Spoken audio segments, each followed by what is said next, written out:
Olá, meus amigos, tudo bem com vocês? Hoje nós vamos continuar falando sobre as escolas socráticas menores. Iremos falar sobre a escola megárica, ou de Mégara. Mégara porque é desta cidade onde ela se origina. Ela foi fundada por Euclides de Mégara. Por favor, não confundir com outro Euclides. Na Idade Média, era muito comum essa confusão, tem motivos históricos para ocorrer essa confusão na Idade Média, mas não se justifica que ela ocorra hoje. Trata-se aqui de um grego, Euclides de Mégara, e não de outro grego, que é o Euclides de Alexandria, autor daquele livro, Elementos de Geometria e Matemática. Então, são dois pensadores diferentes. Não confundir, que é até comum você encontrar na internet quem confunda uma coisa com outra. Hoje não justifica. Na Idade Média não irei entrar aqui em pormenores, mas havia motivos para esta confusão. Hoje não há mais. Então, é o Euclides de Mégara, que não é autor do livro Elementos, que é outro Euclides, o de Alexandria. Este é o fundador e ele é discípulo do Sócrates, o grande filósofo Sócrates. Escreveu 6 diálogos, mas infelizmente se perderam, não chegaram até os nossos dias. E o conhecimento hoje que nós possuímos desta escola se deve basicamente ao Diógenes de Laércio. Há uma história interessante. Mégara, ela ficava mais ou menos a cerca de 40 quilômetros da cidade de Atenas. E ocorreu em uma determinada época que Atenas proibiu que os cidadãos desta cidade, Mégara, visitassem Atenas, sob pena de morte. Se um cidadão da cidade de Mégara fosse encontrado na cidade de Atenas, ele sofreria a pena de morte. Olha, nesta época, o Euclides era aluno do Sócrates. Ele ia lá escutar as aulas do Sócrates, os debates, que o Sócrates parava na rua para conversar com as pessoas sobre a virtude, sobre o bem, sobre a coragem, sobre a beleza. E o Euclides estava ali presente escutando essas aulas. Aí conta-se que, para continuar escutando as aulas do mestre e fugir da pena de morte, o que o Euclides fez? Ele saía a pé lá da sua cidade, percorria os cerca de 40 quilômetros, de noite, ia até Atenas e voltava de manhã. Porque o Sócrates ele ficava durante a noite perambulando pela cidade, conversando com as pessoas. Então ele assistia às aulas do Sócrates à noite e, para não ser descoberto, ele se vestia de mulher. Inclusive cobria o rosto com um véu. Então ele ia vestido de mulher para a cidade de Atenas para ver as aulas do Sócrates.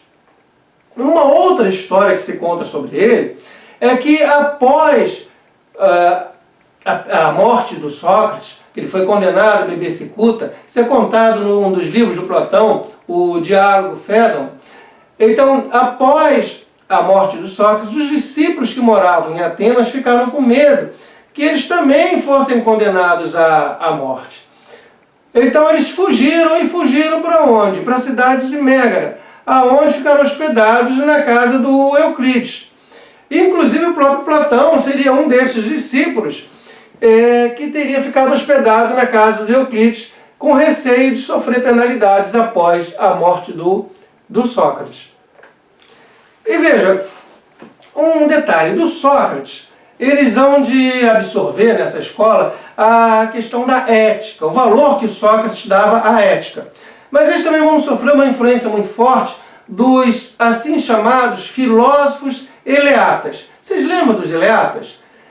Tem a nossa playlist lá dos pré-socráticos, temos vídeos sobre todos eles. Os eleatas são o Parmênides, o Zenão e o Melisso, que vão falar sobre o ser uno, único, Vão negar que haja pluralidade, vão negar que haja movimento.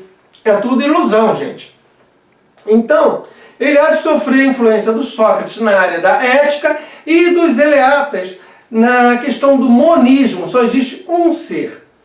E veja, ele há de igualar este um único ser ao bem. Então, para o Euclides, existe um único bem. Os Ileatas diziam, existe um único ser. O Euclides vai dizer, existe um único bem. Tá? Não há o seu oposto. Tá?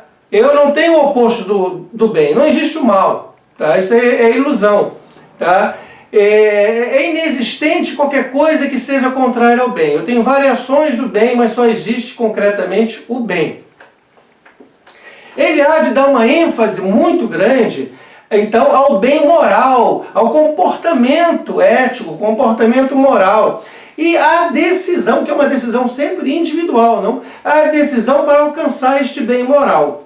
Então, uma forte ênfase nesses dois aspectos, ao bem moral e na decisão individual para alcançar esse bem moral. Tá? E ele vai dizer que existe somente um bem. Aí estamos vendo a inspiração do Parmênides, do Zenão. Só há um ser, ele vai dizer, só há um bem.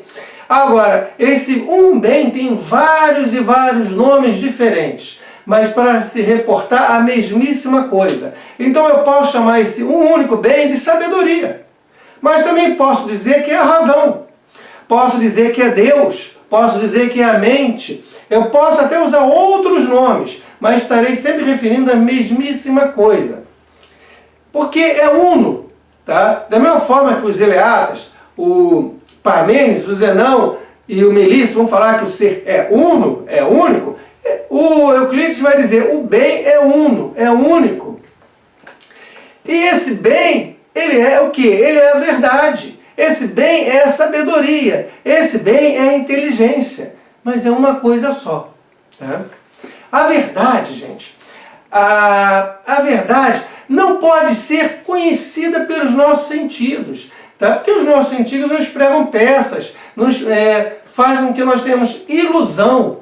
Tá? Então, somente pela razão nós podemos conhecer a verdade. E aqui, o Euclides está fazendo eco a quem? O Parmênides e o Zenão. Porque o Parmênides e o Zenão vão dizer que essa multiplicidade de seres não passa de quê? De ilusão. Tá? Eu sou enganado pelos sentidos. Eu tenho que prestar atenção unicamente à minha razão.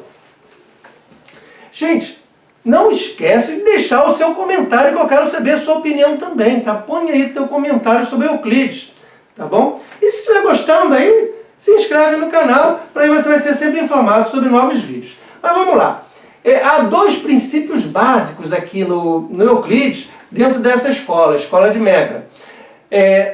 O primeiro, vamos formular isso, não existe a multiplicidade, sabe? A pluralidade, isso não existe.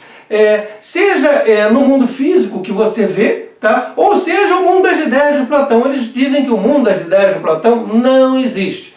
Tá? Isso é fantasia do Platão, é ilusão, não existe. Então não existe multiplicidade, não existe pluralidade alguma. Seria o primeiro princípio. Tá? O segundo princípio básico que nós encontramos nessa escola seria que não existe o movimento e não existe o devir. Isso aqui é Parmênides, gente. Parmênides e Zenão. Por isso que eu estou falando, dá uma olhada no vídeo desses dois. É Parmênides e Zenão. Eles vão reforçar o quê? A lógica, tá? A dialética. A dialética também vai estar muito presente no Sócrates, não? Tá? E veja, e essa lógica, essa dialética, eles vão buscar a inspiração no filósofo Zenão. Tá? E o método que eles vão adotar, o método dialético, é o método dialético negativo. Ou seja, eles vão refutar sempre a conclusão, não a premissa.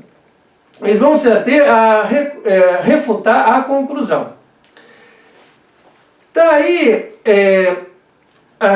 eles vão dizer que a conclusão que você possa ter há de levar a absurdos. Isso se chama reduzir ao absurdo. Ora, vamos tentar dar um exemplo aqui. Se eu digo que o Pedro é bonito, o Pedro é belo. Se eu digo que a cadeira é bela, então eu estou igualando o Pedro a ser belo, a qualidade de ser belo. Pedro é belo, estou igualando. Pedro é belo. Aí eu digo, a cadeira é bela, tá? Beleza? Eu estou igualando a qualidade da cadeira de ser bela. Logo, se Pedro é belo e a cadeira é belo, eu posso concluir que o Pedro é a cadeira. Tá? Pedro e cadeira são a mesma coisa. Entendeu o absurdo? Tá? Eles vão direto na conclusão e mostram, não, isso aqui é absurdo. Tentar negar o quê? Que existe a pluralidade, a multiplicidade, o devir, tá? Há só o monismo, um único ser. Daí nós chegamos à conclusão, tá? Que eles irão trabalhar o estudo de quê? Da dialética, de enigmas lógicos e também de paradoxos, como o famoso paradoxo do homem mentiroso. Pensa bem, se um homem mentiroso de uma determinada cidade diz que todas as pessoas daquela cidade, da qual ele é cidadão, são mentirosas, ele está dizendo a verdade ou ele está dizendo a mentira? Veja, é um homem mentiroso, mas ele é cidadão daquela cidade na qual ele está dizendo que todos são mentirosos. Então, esta frase dele, tá? É verdade ou é mentira? É um paradoxo, você vai sempre voltar para trás. Ele há de influenciar a lógica estoica. E nós aqui temos um vídeo sobre o estoicismo e um vídeo específico sobre a lógica estoica, onde vocês vão ver ali a questão da lógica proposicional, que tem forte influência dessa escola megárica. E também eles são chamados de erísticos. Por que erísticos? Erísticos são aqueles que praticam disputas orais. Você vê quem tem a razão debatendo, conversando. Então são os disputantes, tá? O uso que eles fazem da dialética, a ponto de serem conhecidos como erísticos. Então, há dúvidas, eles têm profundas dúvidas em relação ao testemunho dos nossos sentidos, das nossas percepções, porque é tudo ilusão, gente. Tudo que eu percebo na realidade, aqui à minha volta, não passa de ilusão, de engano. Então, eles vão duvidar das nossas percepções.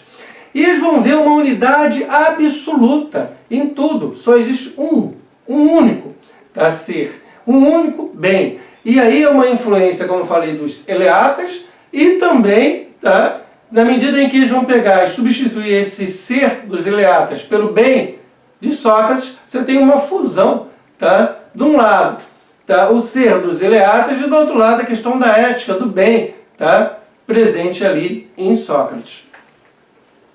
Eles vão confiar exclusivamente na razão. Por meio da nossa razão, a gente consegue descobrir a verdade. Não é por meio dos nossos sentidos, não, gente. É por meio da nossa razão. Eles vão, portanto, de negar, com base nos eleatas, eles vão de negar o movimento, eles vão de negar a mudança e eles vão de negar a pluralidade. Nada disso existe, é tudo ilusão. Não vou entrar em muitos detalhes nisso, porque eu expliquei detalhadamente nos vídeos sobre os eleatas, o Parmênides, o Zenão, o Melisso, que depois você dá uma olhada e que ali eu explico em detalhes. Beleza, gente? Então veja, eles vão de afirmar a imutabilidade de todas as coisas. Tá? Eles vão também de ter muito presente dentro dessa escola os conceitos de liberdade, tá? Muito importante, a liberdade, o autocontrole que você tem de exercer e também a autossuficiência. Tem a ver com a sua independência.